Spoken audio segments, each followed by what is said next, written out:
bienvenidos. Somos CAC Santiago en este nuevo formato After Hour. En esta primera sesión tenemos al grupo Lemur, que viene contando su experiencia aquí en Chile. Y nada, Lemur es un colectivo que hay muchos arquitectos y de otras profesiones de diferentes países, así que bueno, queremos que ellos nos cuenten más bien de qué se trata su colectivo y ahí vamos a seguir conversando sobre la marcha. Muy bien. Bienvenidos. Gracias, muchas gracias por esta oportunidad. Para nosotros es algo muy novedoso y así que estamos muy contentos y sobre todo por el pisco sour. Salud. Salud.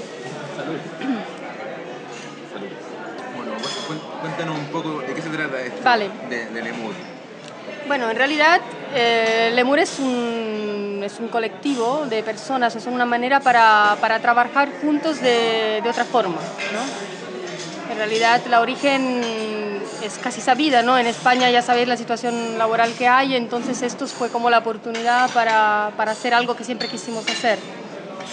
Y por ahí pues teníamos algunas inquietudes compartidas, que era este tema de la emergencia, y nos juntamos básicamente unos amigos, varios de nosotros, Jordi, Elena y yo, que somos entre los socios fundadores, trabajábamos juntos en un despacho de arquitectura y pues ahí como surgió. Y otros, es un poco un sueño antiguo que tenemos de juntar a una serie de amigos, ¿no? Entonces, por esto la idea de la red.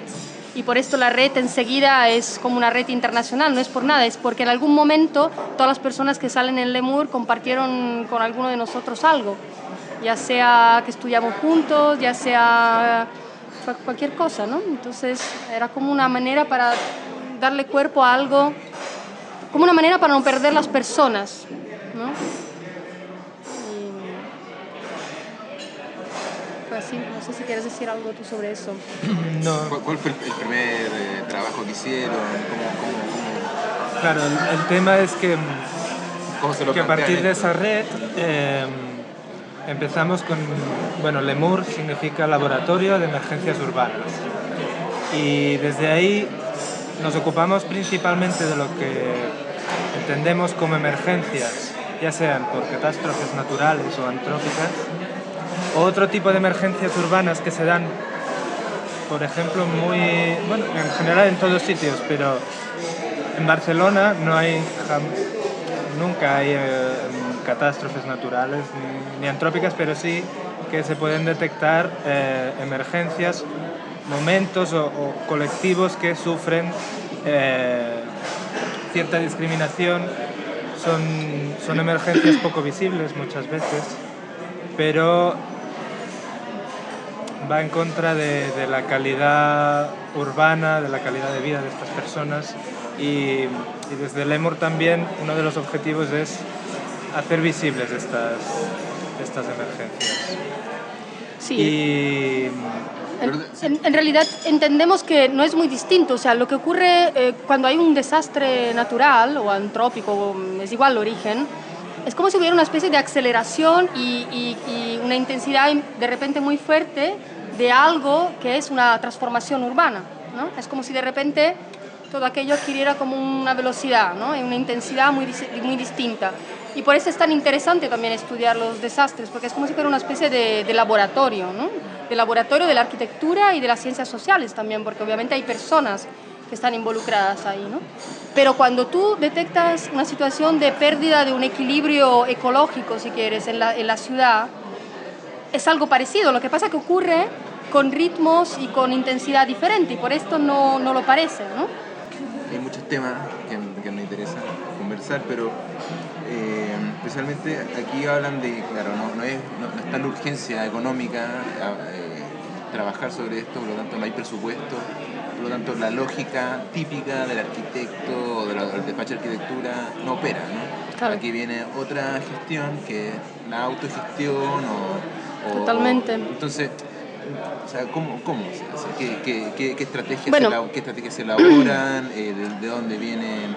Algo hemos visto de la visión que tienen sobre los materiales y esto, pero ¿Cómo se construye esta carta de navegación? Bueno, yo creo que has dicho una cosa muy importante, ¿no? El primer error es cómo nos consideramos los arquitectos, ¿no? Que es, de alguna manera nos han hecho creer cuando nos formamos en las escuelas y siguen haciéndonos creer en las escuelas que el arquitecto es aquella persona que tiene que hacer una obra construida al poder ser una obra de valor, y por valor se entiende cuando sale en una revista señalada, y que hasta que no hay esta obra construida de alguna manera no eres nadie. Entonces las escuelas te enseñan las obras de Jean Nouvel, Zaha Hadid y todos esos arquitectos tan poderosos que en realidad sabemos perfectamente que están construyendo por el 1% de la humanidad, mientras el restante 99% sigue viviendo en las condiciones de las periferias o de la ciudad normal y olvidada que conocemos. Y entonces nuestros chicos se educan para hacer esto y van subiendo de escala de la casita de primer año hasta último curso y el proyecto final de carrera, cuando le piden hasta hacer una ciudad para 10.000 habitantes, por ejemplo. Luego acaban la carrera y al día siguiente resulta que su primer encargo es un tío que se tiene que reformar el baño y claro, y entonces a este pobre chico le coge la depresión porque resulta que piensa que no es buen arquitecto porque esto es lo que le toca en su vida real. Si es que tiene suerte, porque muchos de nosotros ni siquiera este encarguito de reformar el baño o la cocina de casa. Y ahí creo que es un error muy grave, porque asociamos el valor de nuestro trabajo a la construcción. Pero nosotros en realidad estamos capacitados para hacer muchísimas otras cosas y deberíamos volver a hacer un paso atrás y reconsiderarnos un poco más como son otros colectivos, ¿no? Como por ejemplo los médicos. Tú vas a un médico y por una consulta te cobra. Tú vas a un abogado y para redactarte una carta, pues hay un precio en esta carta, porque hay una profesionalidad detrás. Entonces los arquitectos somos los únicos seres humanos que trabajan gratis hasta que se construye, prácticamente, ¿no? Entonces ahí está clarísimo que hay un error muy grave, que hay algo que se tiene que cambiar. Entonces nosotros planteamos que hay que ofrecer otras cosas. Entonces, por ejemplo, uno de los servicios, por así decirlo, que nosotros ofrecemos es hacer diagnósticos.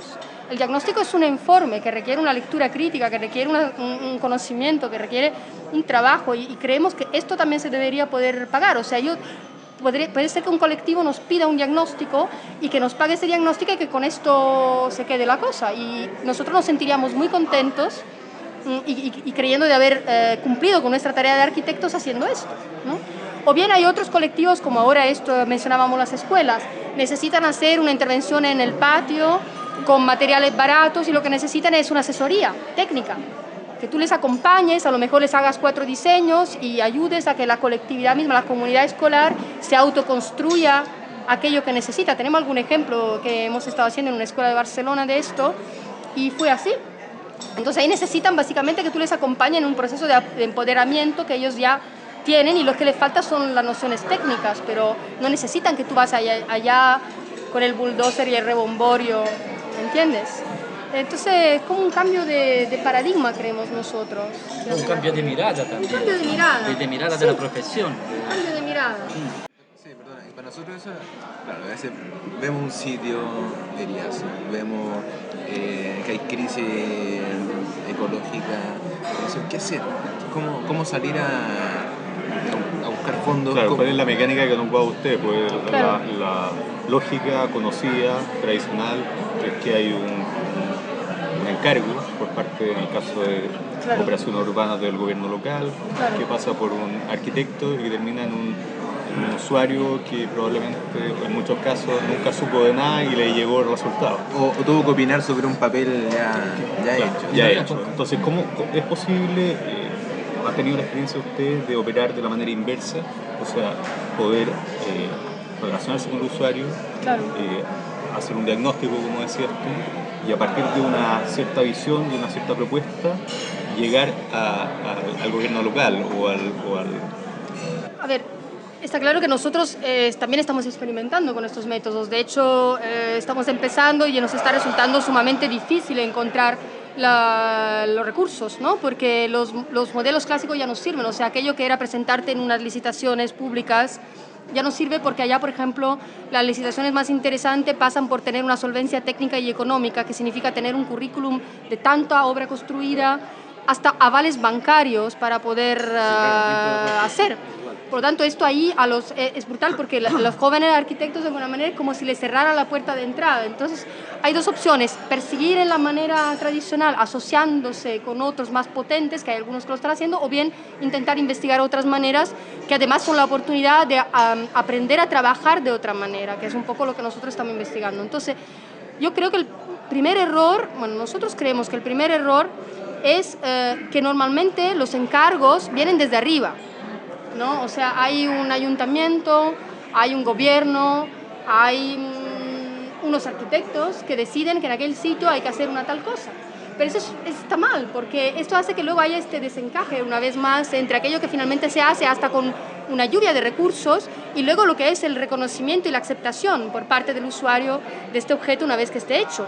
Nosotros estamos convencidísimos por experiencia propia de todo lo que hemos ido viendo y estudiando, que la obra de arquitectura no se acaba ni mucho menos cuando se termina la obra y tienes el final de obra. La obra empieza en aquel momento, o sea, la vida de aquel objeto empieza cuando la gente lo empieza a ocupar y utilizar. Y ahí es donde se ve si este proyecto fue bueno, no porque salió publicado en una revista, ¿no? Entonces, el primer giro, la vuelta primera que habría que darle es que la demanda para un encargo tiene que salir desde abajo, o sea, es la ciudad o es la gente la que tiene que expresar de forma clara esta demanda. Lo que pasa es que nos han como silenciado y nos hemos acostumbrado a no expresar las demandas que tenemos, ese ¿no? tema es frágil porque también involucra una educación ciudadana. Claro, evidentemente. Y hay dos concursos o dos proyectos que nos llamaron la atención. Primero, el que realizaron en África, en el Congo, o sea, nos gustaría que hablaran un poco de ello. Y el segundo, ya para entrar en como por qué están acá en el fondo, lo que están haciendo en Temuco, a partir de Octa. Sí. ¿Vale? Bueno, si quieres yo explico el primero y tú explicas el segundo. Pues en realidad el proyecto del Congo que menciona se llama Build Our Nation, que significa construir mi nación en Swahili. Y en realidad es un proyecto que he de decir que ha medio fracasado en un sentido, en el sentido que era un proyecto muy ambicioso, porque nacía con un doble objetivo. Uno, de ser un proyecto innovador de un punto de vista de la educación, y el segundo era de experimentar, o sea, que los estudiantes experimentaran con un proyecto real, al poder ser de cooperación, o sea, en un lugar donde había realmente un problema. Entonces salió una demanda que al principio parecía una demanda real, y finalmente se reveló que quizás no era tan real, y por esto yo creo, por esto insistimos tanto, porque creemos que esto fue una de las razones del entre comillas, fracaso, que era que un sociólogo de una población del Congo, de una región del Congo, que es el Kivu, nos decía: aquí tenemos mucho problema con las mujeres, necesitan un centro para mujeres. Entonces dijimos, perfecto, era la excusa como para montar todo este tinglado, esta historia, que lo que pretendía era introducir en la enseñanza de la arquitectura unas maneras diferentes de hacer, basándose en estos criterios que tenemos más hoy en día. Entonces juntamos 4 escuelas de arquitectura europea, todo partió desde una idea que tuvo una amiga mía, que fuimos compañeras de universidad, o sea, también fue como muy casero, ¿no? La cosa embrionaria salió como muy, luego se hizo muy grande. Estuvimos trabajando casi 2 años con este proyecto. Entonces, esta amiga me llama, me dice: oye, ¿te sumas? Pues sí, me sumo. Entonces, de ahí yo invité a otra escuela, etc. Entonces, en total, éramos 4 escuelas europeas, entre las cuales estaba el Politécnico de Milán. Y la idea era que armar una especie de proyecto a partir de la sumatoria de workshop cortos, ¿vale? Porque creíamos que el formato de workshop breve era muy efectivo, porque cuando tú tienes una cosa demasiado larga se pierden las energías. Entonces, si tú organizas una cosa, un evento como rápido pero muy intenso, es súper productivo. ¿Cómo de cuánto más o menos? Mira, el primer workshop fue un día, porque fue como un brainstorming de ideas y fue un día. El segundo fueron 2 días. El tercero se hizo a distancia, o sea, hubo un trabajo como más a lo largo del tiempo porque necesitamos otra cosa. Entonces luego hubo una conexión vía Skype y hubo un día otra vez de esto. Y el cuarto coincidió con la Bienal de Arquitectura. Nos seleccionaron el proyecto en la Bienal de Arquitectura en un formato de la Bienal que no es el de proyectos, sino el de universidades. Entonces nos seleccionaron el proyecto. Hicimos una cosa que no hacía nadie, porque normalmente allá los workshops de universidad son de 3 días y nosotros planteamos un seminario de 15 días estancial para seguir desarrollando el proyecto. Y esto lo hicimos ahora en septiembre. Fue bestial. Entonces la idea era darse esto como ritmo, estos workshops, como para ir desarrollando, y reglas del juego muy sencillas. La primera, que el taller tenía que ser vertical.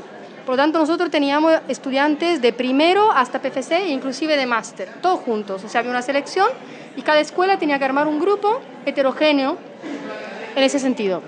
La segunda regla era que los estudiantes tenían que ser líderes. Por lo tanto, el papel del profesor o del docente tenía como que tender a desaparecer. O sea, tu papel era como más dar los estímulos, preparar todo el material y dejarlo allá y luego que hagan. Y fue increíble porque realmente cuando tú pones a los estudiantes en esas condiciones, pues no sabes, sacan cosas magníficas porque sí están capacitados. Lo que pasa es que siempre desde la docencia pensamos que no están capacitados y que tienes que darle la manita y como decirle ves por aquí, ves para allá. En cambio aquí no, nuestro papel era constantemente, como de vez en cuando evidentemente ibas interviniendo, pero veías como a poco en los diferentes workshops la gente se iba animando y bueno, cada día te necesitaba menos. Entonces, el día que ya no te necesitaban, hubo un día dramático en la Bienal, porque hubo una media pelea, porque ahí creo que las 4 escuelas, además es claro, cuando trabajas a distancia no es lo mismo como cuando quedas. Entonces ahí se dieron cuenta que las 4 escuelas no tenían el mismo objetivo, hubo una mega pelea, entonces en un momento en que nos echaron literalmente, nos dijeron, ustedes no tienen que estar aquí fuera, o sea, y nosotros estábamos felices porque dijimos, perfecto, o sea, se produjo el empoderamiento de alguna manera, ¿no? En el momento en que te echan, es que ya no te necesitan. Luego nos vienen a buscar porque hay un momento en que ya estaban perdidos, pero como idea era muy bonita. Y entonces la tercera regla era de usar las nuevas tecnologías, ¿no? El Skype, el blog, tuvimos un blog, etc. Entonces eran como materiales de proyecto también. Entonces el primer workshop fue buenísimo porque estaban los grupos de 4 escuelas trabajando por separado con un blog, entonces iban teniendo las ideas y proyectando y subían los materiales en el blog y entonces uno de Milán, por ejemplo, veía uno que estaba en Escocia y decía, hombre, no sé qué. Entonces habían hibridaciones. Era muy bonito todo el proceso. Y finalmente el Skype como medio para generar estos diálogos comunes y estas puestas en común, muy potente también. Y bueno, básicamente eran estas las reglas del juego, ¿no? Y claro, luego hubo problemas, sobre todo porque no logramos, postulamos un proyecto europeo que no nos dieron por temas básicamente políticos, porque nos dijeron que el proyecto estaba muy bueno, pero que la universidad que lo lideraba no era suficientemente poderosa, o sea que ese tipo de cosas ocurren, ¿no? Y sobre todo la dificultad, según yo, de darse un tema tan complejo y tan lejano, ¿no? Ahí con mis estudiantes hicimos una evaluación al acabar de este proyecto, después de 1 año y medio, y todos llegamos a la conclusión que evidentemente el tema de la relación directa es fundamental, sobre todo si pretendes trabajar con un criterio de diseño participativo, que era lo que nosotros planteábamos, ¿no? Entonces podría decir que desde un punto de vista del proyecto arquitectónico ha sido un fracaso, porque finalmente esto se ha quedado ahí, pese a que ha dado origen a muchas cosas bonitas, pero desde el punto de vista educativo fue un éxito increíble, porque yo tengo ahora los estudiantes que me vienen a buscar diciéndome queremos más, queremos más, queremos más. Sí, lo de Opta fue un concurso que apareció y nos pareció fantástico porque trataba un tema de las catástrofes, que era el tema, bueno, el tema de tesis de Benedetta y ya queríamos andar por esa línea, ¿no? Entonces, además, desde las mismas bases era ya un concurso bastante innovador y siguiendo muy en la línea del Europan que se lleva haciendo desde hace muchos años en Europa, pero bueno, la verdad es que muy atractivo también esta opción de los tres ganadores, que bueno, cuesta encontrar concursos ya que las bases sean tan agradecidas y tan en sintonía en cómo nosotros entendemos la arquitectura, ¿no? Y bueno, y la verdad es que toda la fase de diseño fue intensa. También es verdad que dispusimos de muy pocos recursos, con lo cual... Y la dificultad añadida de estar lejos, ¿no? Que para nosotros es algo que es difícil de tragar. Claro, por fortuna en las mismas bases había un diagnóstico hecho por la Universidad de Temuco muy exhaustivo y eso la verdad es que nos ayudó mucho a... Pero ustedes no tenían base aquí en Chile, no tenían nadie... Nosotros tenemos un compañero que nos ha ido como colaborando un poco, pero coincide que en esta fase del concurso no tenía mucho tiempo y entonces no se pudo involucrar como nosotros queríamos. Pero claro, nosotros nos apuntamos, de hecho íbamos a hacer también, había un emplazamiento en Perú y queríamos hacer ese también porque también que tenemos un compañero que tú, Matías, lo conoces, el Alberto Torres, y teníamos este compañero también en Cusco, y entonces, pero él nos dijo que desde el principio que no podía, entonces ahí lo desestimamos porque nos parecía mal de hacer un proyecto internacional a lo lejos sin conocer nada del lugar. Y luego en realidad nos encontramos un poco en esa situación de que teníamos que, sí, hacerlo a distancia. ¿Cuánto tiempo tenían para entregar? Sí, había tiempo. Bueno, había un par de meses en realidad meses. hubo, porque después postergaron la entrega, había una primera entrega, luego finalmente se amplió el plazo. Pero como siempre ocurre, tú tienes que hacer 1.000.000 de cosas a la vez y acabas entregando en el último momento y en este caso fue literal.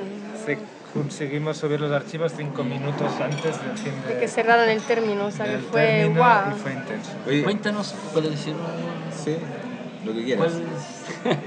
¿Y ahora cuál fue la impresión que tuvieron cuando fueron a Temuco? ¿Cómo se enfrentaron con el lugar? Que lo idealizaron, porque ustedes idealizaron un lugar. Claro, a partir del diagnóstico que habían recibido, pero no tenían más elementos. Pero yo quería hacer una pregunta antes. ¿De qué se trataba el concurso? ¿Qué tenían que entregar? ¿Qué implicaba? ¿Saben? Claro, no sé si conocéis el caso concreto. Era Puerto Saavedra el objeto de estudio, que es una localidad pequeña en la costa de Temuco, bueno, en la costa de la Araucanía, y que quedó muy destruida con el terremoto y tsunami del año 60. De hecho, ahí hubo una transformación, era un puerto, era como muy activo. Un puerto muy activo, sí, del río Imperial, y ahí hubo la barra, que es como una duna de arena que queda delante, se quedó ahí totalmente destruida, abriendo una brecha en medio y cerrando la salida natural del río, ¿no? Digamos que el puerto quedó destruido, la ciudad entera, y digamos que en ese momento no se destinaron recursos ahí para rehacer el daño que había causado el terremoto y el tsunami. Entonces en el terremoto y tsunami del 2010 la afectación fue mucho menor, pero fue suficiente como para rescatar esa localidad un poco del olvido en que había Sí, ahí entendimos que el Minbu tenía como una especie de deuda, ¿no? De deuda histórica con ese territorio, y por esto finalmente lograron que cuando Opta planteó el concurso que se seleccionara este lugar en vez de Valparaíso o otra cosa que también se había... Porque parece ser que había más sitios que habían postulado y finalmente se selecciona este porque el Minbu consideró que había que como saldar esa deuda, ¿no? Y otro de los problemas que nos encontramos también es que después del terremoto del 60 se hizo un plan regulador que lo que hizo es, de hecho, añadir más tragedia a la tragedia. Eso pasa mucho. A mí, en los casos que he ido estudiando en los años, lo he visto mucho en que a veces, más allá de lo destrozo, del trauma que tiene que asumir una población por lo que le ha ocurrido de catástrofe, es la catástrofe de la reconstrucción, ¿no? Porque está muy mal hecha. Entonces, este plan lo que plantea es un clásico zoning en el cual dicen, estos tienen unos predios de 1 hectárea o más, o sea, enormes. Y dicen, a partir de ahora solamente se puede construir una casa por predio.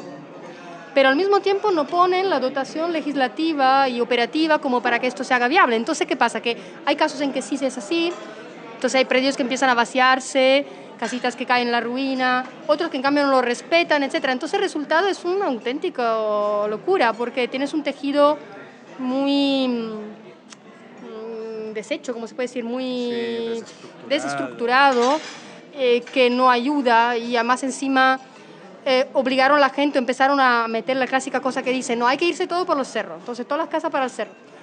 Pero resulta, y esto a mí también me resulta por otros casos parecidos, que no todo el mundo se quiere ir. O sea, tú no puedes coger a alguien y decirle, oye, ¿sabes qué? A partir de hoy, oye, hasta hoy era un pescador y a partir de hoy vas a ser montanaro. Pues no, no funciona. O sea, tú no le puedes coger, y esto lo están haciendo, siguen haciéndolo cada día. ¿Por qué? Porque primero no puedes obligar a la gente a escoger una opción, y segundo porque es un cambio enorme que tú le estás pidiendo a aquella persona, porque este es un cambio de referentes topológicos. O sea, vivir en el plano y vivir en las alturas comporta una visión del mundo radicalmente distinta, ¿no? Y su proyecto llegó apuntó a eso de alguna manera, a ordenar un Sí, poco. ya en las bases ya estaba implícito un poco el hecho de qué hacer con un territorio, el hecho del enunciado de qué hacer con un territorio amenazado de catástrofes naturales. ¿Cómo pero lo desde el reciclas? punto de vista, sí, de que ya se daba por supuesto que no todo el mundo quería irse de Puerto Saavedra abajo, de que había de encontrar una solución a ese punto, aunque sabemos que las catástrofes son cíclicas Y se va a producir se otro. va a producir otra. Lo que no se sabe, digamos, es el daño que